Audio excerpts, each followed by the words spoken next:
Record शुरू कर दिया.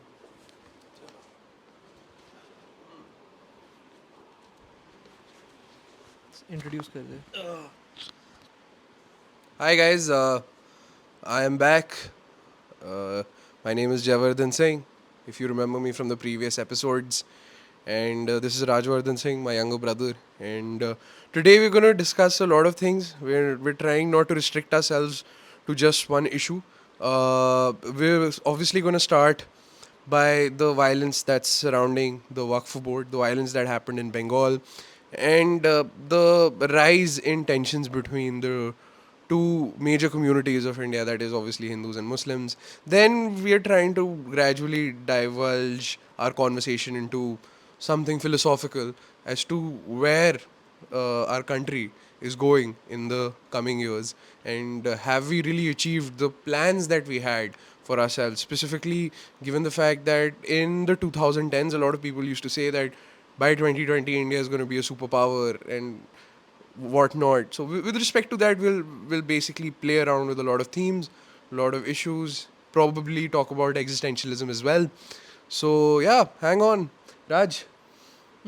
I just thought that it would be a good decision to probe the instances of political violence in the Indian state of West Bengal, and before that, even probing the history of political violence in the region of Bengal that predates independent India, because we know how maybe in 1905 even the partition of Bengal became such a major issue, and Bengal has had a complex history with more violence seen there in the late 1940s, the Direct Action Day, the Noakhali riots, then the the separation of East Pakistan into Bangladesh from West Pakistan, which we call Pakistan today.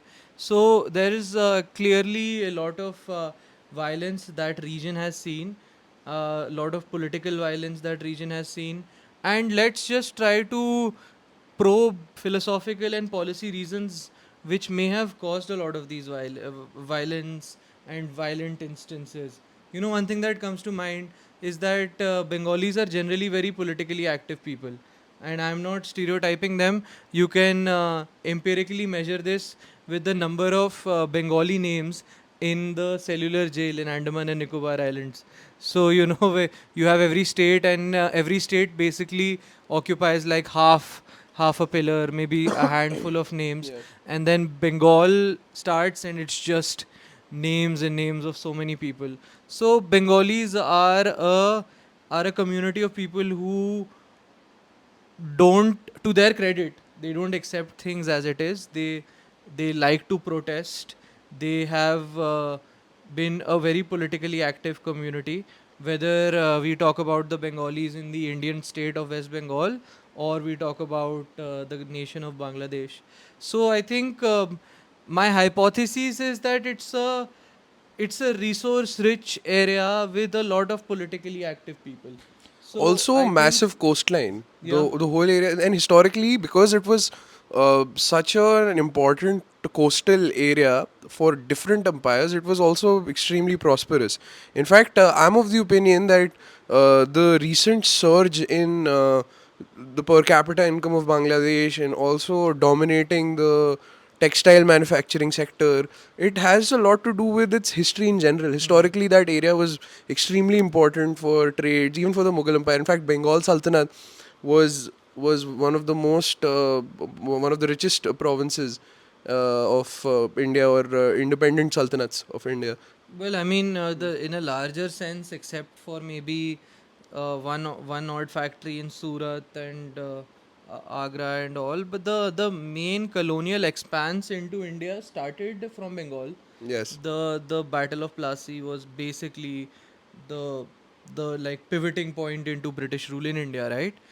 And it's the generally accepted view in modern history also.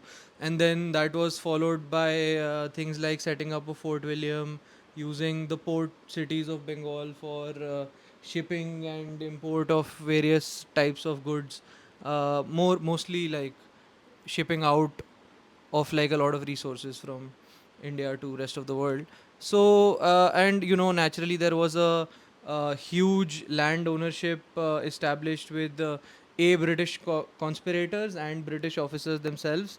So it became sort of the figure of the dominance of British on the Indian polity in the 18th century, and that continued on up until maybe the early 1900s. And Bengalis continued to play a significant role in the independence movement and continue to play a significant role in the independent India's modern polity, right? Also to And corroborate, sorry. no, I just want to say Yeah. that it carries two complex legacies. Yeah, yeah, yeah. Calcutta was a major industrial port slash trading town pre-independence. Yet it became a center of like a lot of political activity and naturally colonial and independence, like anti-colonial independence politics.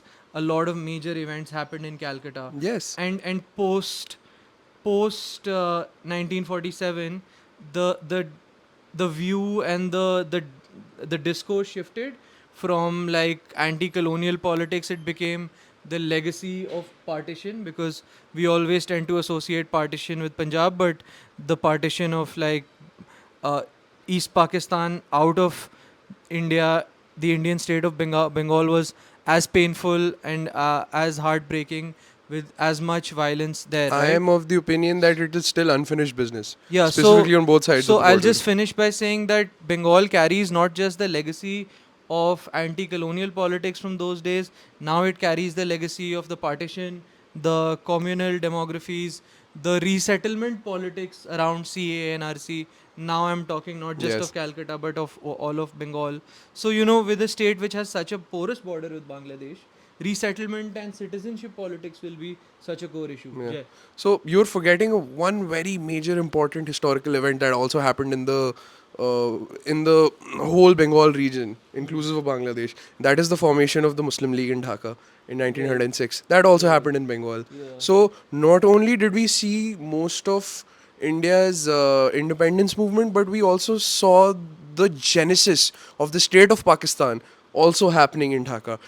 The establishment of Muslim League happened at the hands of aristocratic zamindar Muslims who were becoming extremely insecure at the revivalist movements that were happening within the Hindu community. So it was a way of countering that, and they created uh, the Muslim League, and then gradually from there they started campaigning and lobbying for things like separate electorates, the Morley Minto reforms. A lot of people miss this particular aspect because a lot of concentration these days, specifically in the liberal circles of India, is around RSS and why RSS was formed and how evil RSS is. But we always forget that RSS was formed some 19 years after the formation of the Muslim League. So I'm of the opinion, and it's a controversial opinion, I feel that had the Muslim League not campaigned so vociferously for separate electorates, for separate units of political representations for the Muslims, you would have probably not have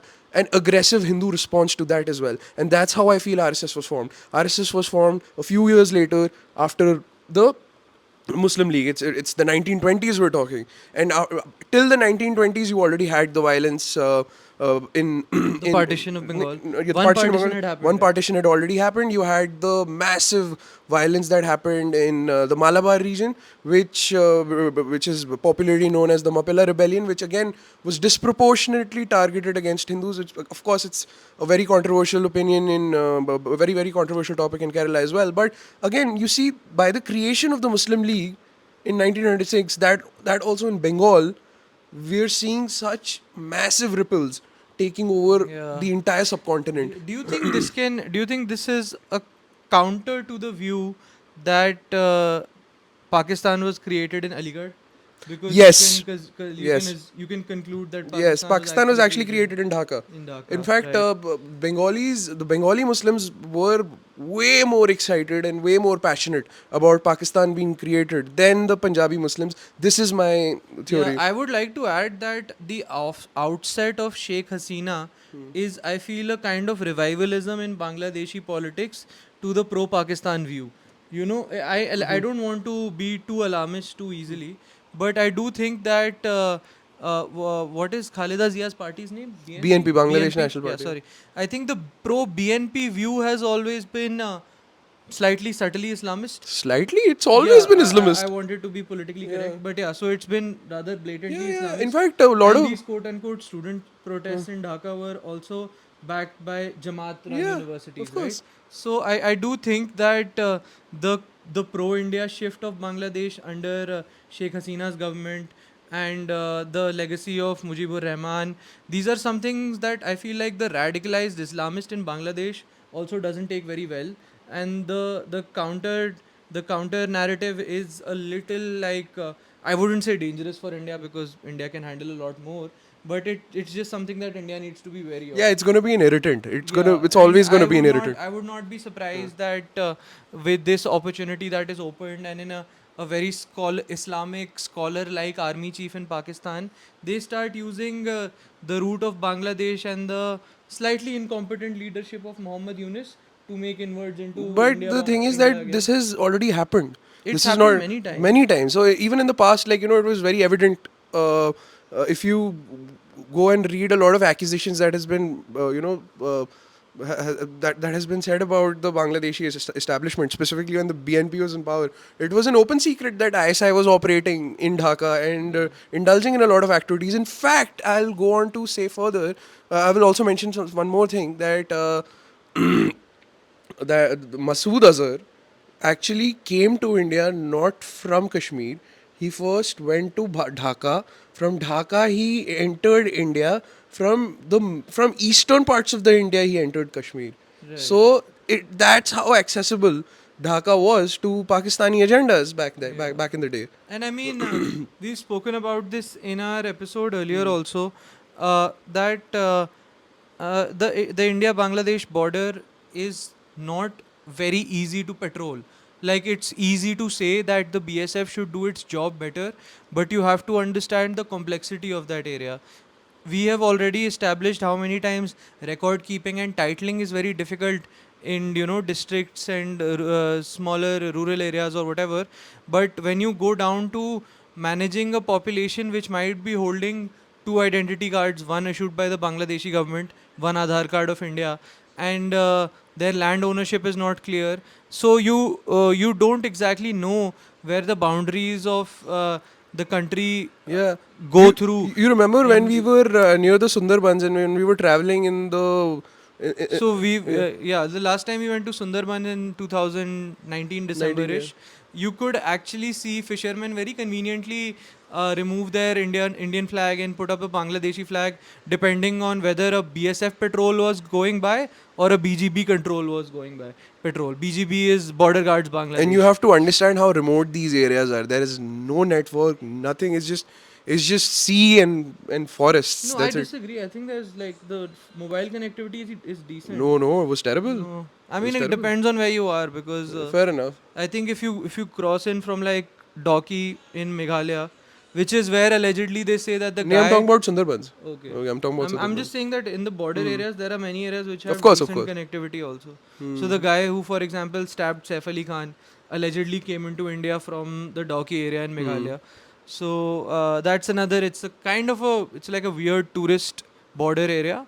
So there's a lot of people who go rafting there because it has the famous very clear water river kind of thing. But it also is basically an open India-Bangladesh border. The last major bust up that happened between India and Bangladeshis was at Doki, where a few BSF soldiers were killed. Yeah, I would that say was- massacred. That was around 2002. Yeah. Yeah, I think a BSF deputy commandant also passed killed. away in that incident. Yes.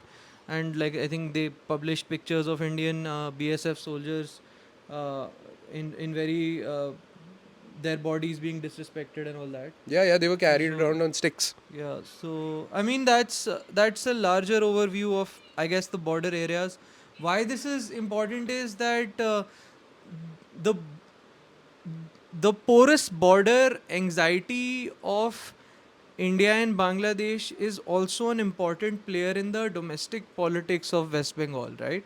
Because the view that conservative Hindus have started holding with sizable empirical evidence, by the way, is that now Bangladeshis are being brought in and they are being used as political tools by certain political parties, and our votes and our views are being crowded out.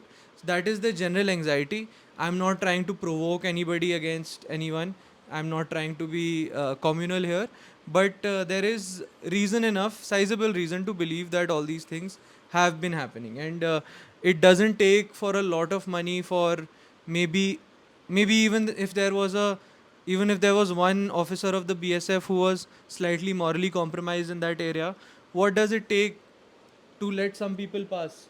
So it must have been happening over a long period, and there must be like this cattle drug trade economy through which a lot of smuggling has happened, which has in fact impacted the demography of the states of West Bengal and Assam. The anxieties which are very clearly expressed in the Lieutenant General S.K. Sinha report, which the Indian left hates, by the way. It's a very controversial report. But I think there are some findings which are worthy of making notes. So that's one thing I wanted to add. No, absolutely. I totally agree because I think with respect to internal security, uh, it's very important that we leave our political biases on the table and just look at the empirical evidence. And if the evidence is pointing towards the fact that there is a lot of illegal crossings and encroachment that's happening, so there is a substantial reason to believe that. And also the fact that you mentioned ki, like the salaries of the soldiers who were established, who were soldiers and like border guards who were on the border areas, it's not very good. And it's it is easy to morally compromise certain people who think of their families, who think of other things associated, and to the great discredit of certain officers and of certain individuals who were posted there at a senior level. There is a lot of talk that they might have also been involved Oh, in for such sure. activities. Like, see that this is the lifelong, like, unending debate of whether corruption is top down or bottom up. Exactly. So that's for everybody to decide based on ideology. And I don't think anybody is finding empirical evidence on going around asking people whether your seniors ask for bribes or whether the juniors start pushing up a commission upwards. I will push back on that a little bit. I think that, see, the CAPFs are complex organizations like the BSF, CRPF, ITVP. While on the one hand, I think they have very difficult duties. They are constantly in conflict areas. Many times they are operating more actively than the army also, Yes, because I totally agree. BSF is doing peacetime border guarding And a lot of throughout the year. administrative work as well. Yeah. So, but what I would like to say is that despite that, they may not have pensions, but the average BSF constable, SI, ASI, the platoons which are doing the border guarding, I think that they get their salaries in time. Okay. They they have a lot of medical health facility, and their families also get admitted into the CAPF run schools and all. So I think that to say that the salary is poor, that's why they are doing corruption, is not a fair position, Fair enough. because most of the farming lower aspirational middle class in India aspires to get a government job. So most farmers' children in any recruitment center are trying to get a job in the local police. That's their priority number one. Then they will try to get admitted into a CAPF or army. So I think those who are in that service should not then say that the salary is low. I understand that, but I feel there can definitely be an improvement on the monetary aspect as well. Because what happens is that if you're doing such a dangerous task, then there has to be some monetary benefit coming your way as well. Because I know, ideology aside, somewhere down the line you might think from these lines ki okay, I can, if I say accept this particular bribe, it might just help me marry off my daughter. It might just help my son, get like a say a car that he's been demanding for such a long time, or get my father a tractor or something like that. I mean, okay, I'm not disputing that. I'm just saying that see, the state exchequer pays fairly heavily for our central armed police forces, is all I'm saying. And while there is a line of thought that says that they should get more pensions also, but they Yeah, do they don't even have pensions. but they have a contributory fund kind of system, gratuity and all they get. Then they have their health insurances, they have some schooling benefits, they have ration that they get at subsidized rates from I understand their that, but canteens. 50,000 बढ़ाने में क्या जा रहा है? यार मेरी बात का मतलब ये है कि आप स्टेट की भी तो लिमिटेशन देखो ना. मैं समझ सकता हूँ, but I मतलब think एक these are man intensive forces. I So understand. every BSF battalion is like, I think 900 to 1000 men, I'm Okay. guessing. So they're like, imagine how many people whose salary you're increasing, and you Fair know, enough. so it's like भाई revenue prudence भी तो लाओ, बस तनख्वाह बढ़ाते जाए. और by the way पिछले पे कमीशन में आई थिंक कुछ बढ़ा है. स्पाइक हुआ भी है. That's good. तो मतलब ये सिंपल कहना नहीं कहना नहीं आसान सिंपल है. नहीं है, but there is nothing wrong in demanding more monetary benefits for your forces. I don't see that as a problem, and I'll probably campaign for it forever.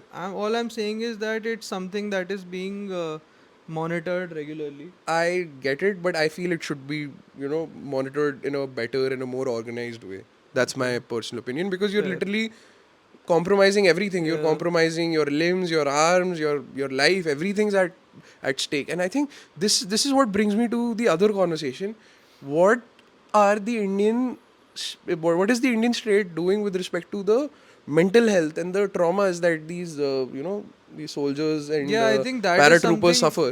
that is something that they must address. There is not I much think- discussion around this. I think we are deviating. Sorry. We are talking about Bengal now. We have gotten deep into CAPF. But that was the whole point of this Yeah. conversation today. We're not just going to restrict ourselves into one thing. Yeah. Anyway, go ahead. So I think that let's just look at it like this, right? I was watching a interview of the Army Chief General M.M. Narvane at the Lullan Top, and he said something which is very pertinent, which our late father also used to share the same view. Our late father was in the IPS. He served on BSF in BSF on deputation. So his view was largely similar to what General Narvane said, which I think many senior brass of the Army, IPS, CAPFs would agree with, is that the men on the ground have too much communication nowadays, right? So earlier, for example, when you used to get a letter from home, you would get a letter saying that your daughter is sick. By the time you would see the letter, open it, process it, by the time you opened that letter, your daughter back home was probably okay. Now what happens is that the CAPF and army guys, they are on the remotest border area, they are armed, and they have WhatsApp, they have like minute to minute updates from home. Somebody says that your आज सास की बहू से लड़ाई हो गई. Today your father has said something to the bahu what she didn't like.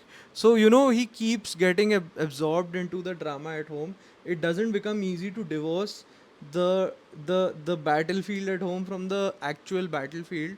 And I think many CAPF personnel / army personnel find it easier to take their own lives, and it has happened unfortunately many Yeah, times. I So saw I that. think maybe there can be a rationing of their cell phone time, because it is totally all right for personnel and officers in the army to have some of their fundamental rights violated, because it's reasonable restriction, right? So in Army Act, BSF Act can actually reasonably restrict your fundamental rights. So my controversial take is that army personnel and BSF personnel should not spend too much time on their phones. They should submit it maybe to their CO or something while on patrol or while armed or something. And see, some expert will be able to tell this to you better.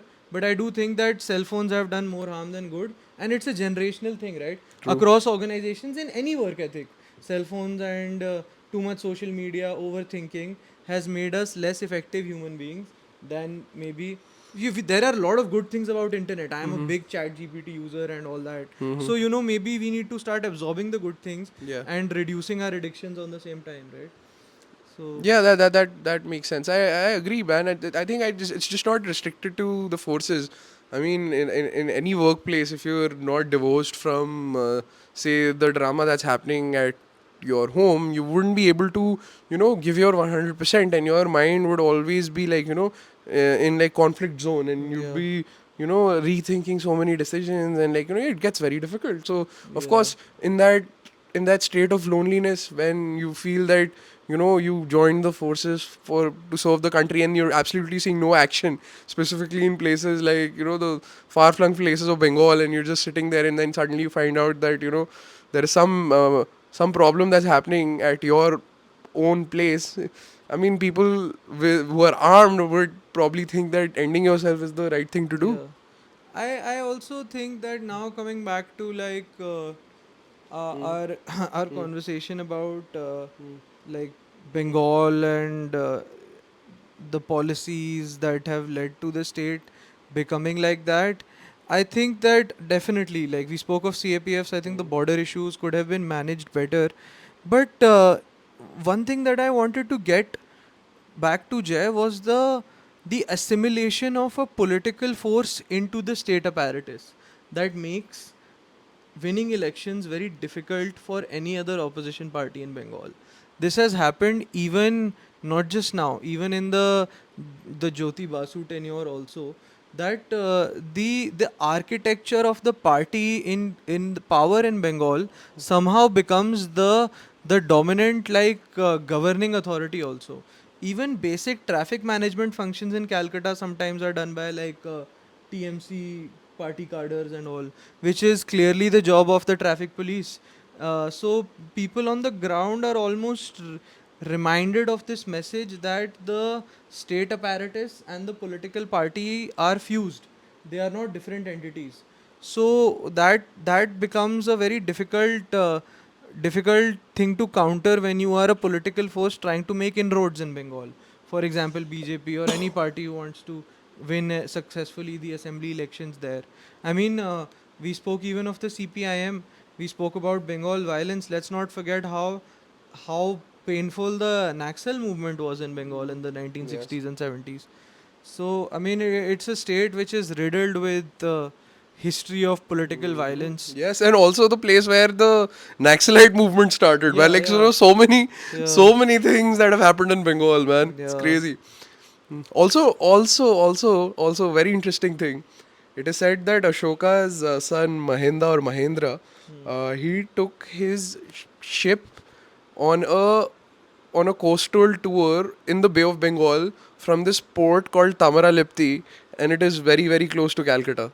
So the spread of Buddhism eventually to other places of the country and the subcontinent also started from Bengal. So, in fact, it said that the Sinhala language, which is an Indo-Aryan language, it has a lot of influence of Odia. So, it is said that Mahinda would have stopped at Odisha, which was Kalinga, and from Kalinga, following that Bengal coast, so that Bay of Bengal coast of India, downwards, and finally reach Sri Lanka, and then eventually establishing his own Buddhist colony over there. Yeah. Yeah, it's It's crazy. so it's Bengal is crazy so what all important. has happened in Bengal. Yeah.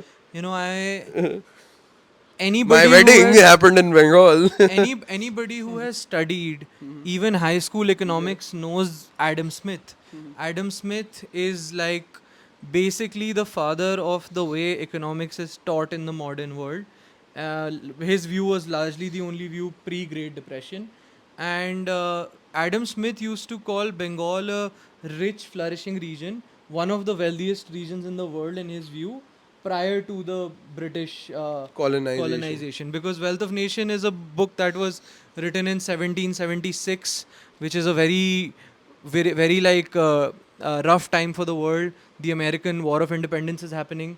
Simultaneously, the British are advancing into India. They have just recently Yeah. won the Battle of Yeah, Plassey. Ottomans are in their fissures, almost Yeah. disintegrating themselves. Yeah, so 1776 was the time when Adam Smith had started saying that the Bengal economy is actually not being developed, it's being looted by the British, and that's precisely what happened. So the the father of the way we look at economics has also taken enough note of Bengal as a region and made commentary on it in the 1770s, which is a time where communication was not naturally not as enhanced as it is today.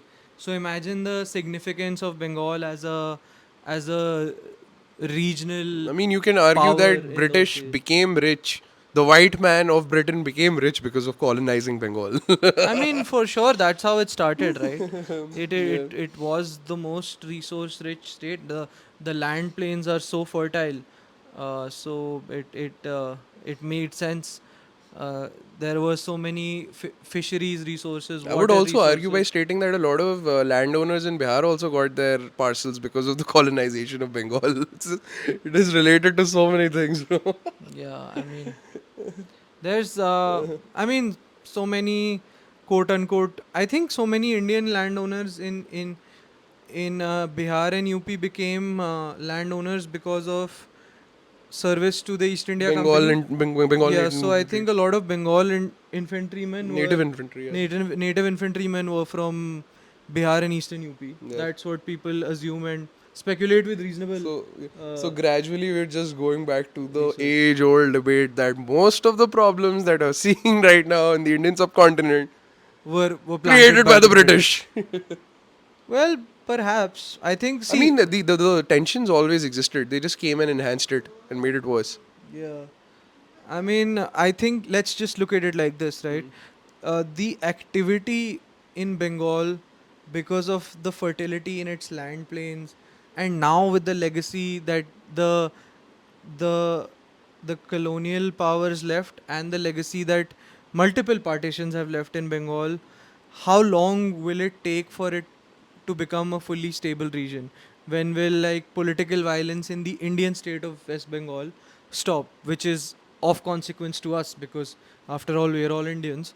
So one thing we need to note is that if we can sort of retain the rich cultural history of the Bengali people and do our best from a policymaker and law enforcement view to counter political violence, I think that would be a start to really acknowledge the region for its heritage. You know, in last episode also I was talking about the wreck that a lot of Calcutta buildings have come into, while they could all have been a very nice heritage property which could all have been running as different hotels. Now people will call me a capitalist, but is the outcome better now? Would you Yeah. rather have large heritage looking slums than hotels that could create jobs? So, you know, it's a. Yeah, I think that's a very lazy argument because Yeah. like what is the final outcome? Like, I don't like it whenever people say that, oh yeah, you know what, you're just like looking at the profits that are being made by certain corporations. But what do you want? You want the whole thing to be destroyed? Yeah, I Like, mean, that doesn't make any yeah, sense. Naxalism in the 70s, 60s pushed away all the landowners. A lot of landowners lost their family land in the partition of Bangladesh, the 47 one, not the 1905 one. And so now you've a lot of elites have already lost their land by the 40s. The remaining industrialist kind of elites have lost a lot of land and assets because of Naxalism. So if all this redistribution was happening, did we remove poverty in Bengal? No. Do we have a better outcome in Bengal? So No. you know, it's always I always say the devil you know is better than the devil you don't. So that applies to many things. Yeah, yeah, absolutely. And coming back to Naxalism, the Indian state has been going after quote unquote Naxals and the Maoists, specifically in the Chhattisgarh region and the Red Belt, quite aggressively. What is your take on that? Dude, I think that it's very fortunate. I think the left, slightly left, or even center left or far left intelligentsia in even our academic institutions has for far too long justified povertarianism, which is as an ideology on its way out. Yes, true. We see it in the performance of any kind of communist party in any parliamentary or legislative assembly elections. So a that's povertarianism is on its way out. People have started acknowledging the lack of progress in the most backward areas of Chhattisgarh and Jharkhand because of Naxalism. People have started acknowledging the benefits and the dividends that accrue to a public from a mixed free economy kind of system. I'm not even that big of a capitalist. I am okay with some Some state government intervention, interventions, yeah. yes. But you can't have this radical leftism pertaining because that will choke in any industrialization, any outcome development, and any industrial units being set up in that state, which which is good for the people of any red corridor area. Yes, It could I have mean increased the income, output, the employment. situation for the Maoists and the Naxalites are so bad that they've, for the first time in years, asked for a peace settlement or negotiation. Yeah. But that's not happening because the encounters are still continuing. Yeah. And coming back to human rights violations, there was a massive article that I saw on the front line which said that the government is just going after the body and not the body count and not the solution. What is your take on that? Man, I don't claim to be an internal security expert, but I always say that quantity is a quality in itself. Okay. If a large number of Insurgents. insurgents having been neutralized is pushing them to a surrender, which in the longer term can save more lives, reduce attacks, then I support it. And Because because, I yeah. also think that the media has a very limited understanding of left wing extremism. Yes. They don't realize how barbaric Naxalites have been. The Sukma attack, for Yes. example, the CRPF men were actually baited by the Naxalites, claiming that there was a woman who was unwell or she was being harassed or something. So the CRPF platoon commander or somebody ordered his men to go and assist that woman, and they just sort of caught them off guard and massacred them. So I think that they can be fairly barbaric. They have I been. have They have very been little barbaric. support for any left-wing extremist, Same. and I think if the Chhattisgarh police and the CAPFs are crowding them out fully, pushing them to surrender, I think it's very fortunate. Food for thought. Food for thought. And this is where I think I'm going to trigger a lot of people, specifically my friends who have a left-leaning ideology. I feel that a lot of their empathy and a lot of their emotions are only and only restricted to, say, the people who've taken up arms. Of course, it comes from authoritarianism, but they forget that the people that the Naxals are killing and massacring are also coming from extremely underprivileged, impoverished backgrounds for whom such government jobs and such government establishments were an only way out to feed their family. And with them gone, the only breadwinner is also gone, and you have an entire family probably without a father, without a brother, or without an entire support system. So, again, like Raj said, he has very little, little support for such extremist thoughts. So keep that in mind. Keep that in mind before empathizing with any type of insurgent or any type of terrorist before I you jump to I conclusion. also think that left wing extremism in India has robbed a lot of people from opportunities that they didn't even know that they could enjoy. Absolutely. Because if you alter any type of development, then if you oppose even road construction, then what industrialization or even any or what kind of economic activity can happen in that state, right? So the gains that could have been made of not pushing left wing extremism are decades worth of loss, in the sense that we've lost a lot of economic development that could have happened in Chhattisgarh, that could have happened in Jharkhand, that could have happened in Bihar, that could have happened in Bengal. These aren't number one economically prosperous states of India. Like, surprise, surprise. Of So course, we've lost out a lot, and it's not like the youth of that state aren't talented. So the melee always lies with the people who misled the ideology and misled the persons with the ideology that told them that they could redistribute wealth or make a revolution against the state and get anything real out of it.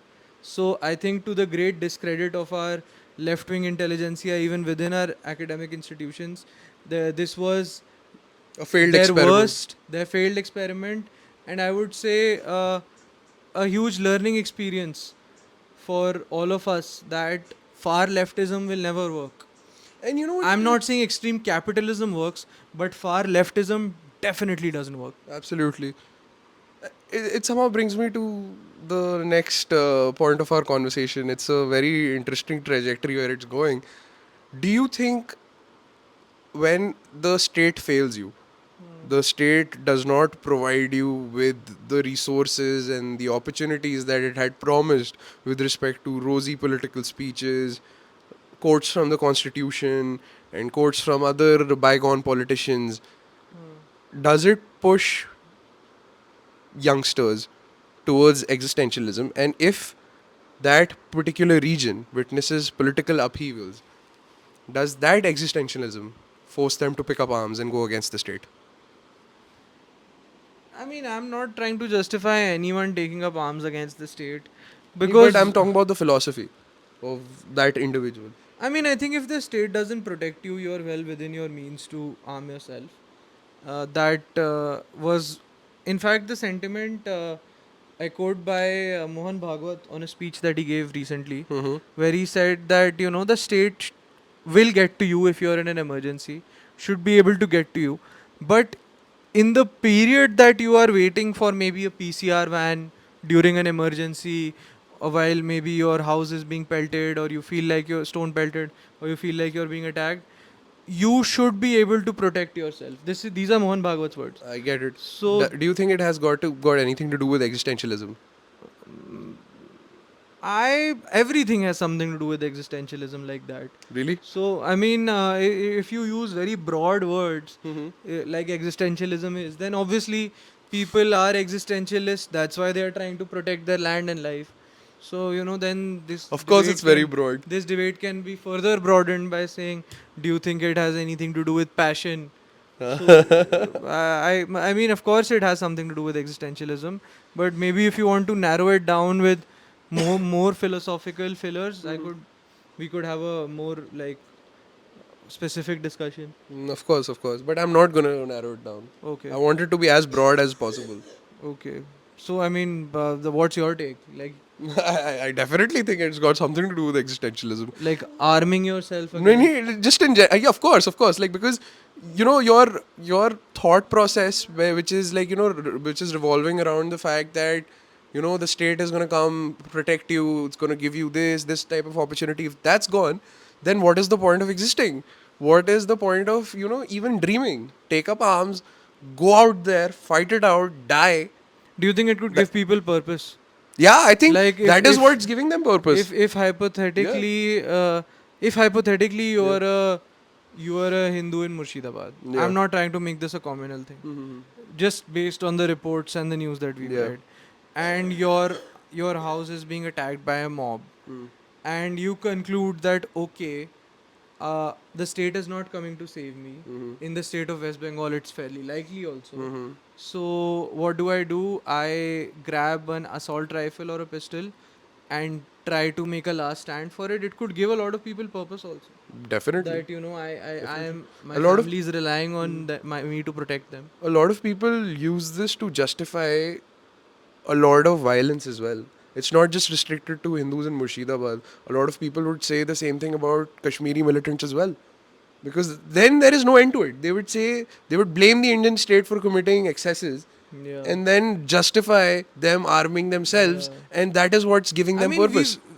The state has experimented with this. Hmm. The Selva Judam Movement. in Chhattisgarh. Hmm.